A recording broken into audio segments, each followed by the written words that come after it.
I'm not sure if Poison Ivy will be in the Batman movies, but if she was, what would that be and look like? I didn't think you could do a Poison Ivy without her powers, and Matt Reeves is doing a grounded universe.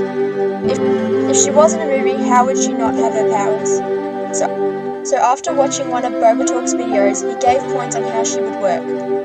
Some examples of chemicals that could make plants grow really quickly, and her being previously a scientist in that area would, even if it is a far-fetched, unrealistic technology, could be explained and more grounded than, as he said, her casting her hand out and a ivy plant bursting out through the road.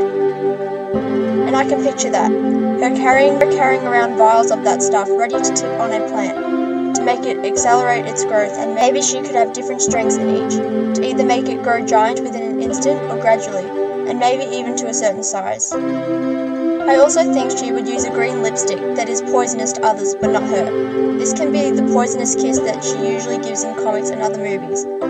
It could be a barrier for her, and she could apply the dark green lipstick and then drop some poison onto her lips, like she would add chemicals from her vials. As for her look and practicality, I thought of how she is usually depicted, which is in a green leotard covered in leaves and plants. I thought she could still have a green leotard, but be wearing a trench coat over it, to have more pocket space and realism. She could also be wearing some sort of green tights under it too, because it would get cold.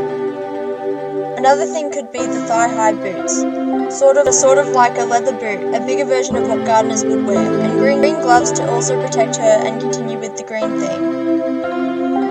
For accessories, I thought depending on where she is in her stages to becoming Poison Ivy and what she is doing, she could wear glasses, because Pamela Isley is usually depicted as having glasses, and even use contact lenses down the track to be stick if like she is depicted in the past when she takes off the glasses.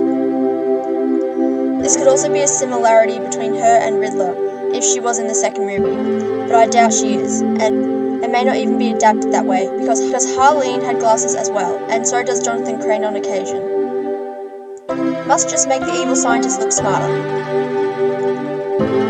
I also think that when she's becoming Poison Ivy, she wouldn't give the name to herself like the Riddler gave his own name. I think there could be some Poison Ivy left at a crime scene, and the media give her the name Poison Ivy. If they don't know who is doing the crime yet, and the police and whoever is talking about her would just use that name. Anyway, I've drawn up some ideas of what Ivy could look like, as been scattered throughout the video, and hope you like them and have some ideas of your own version of her look.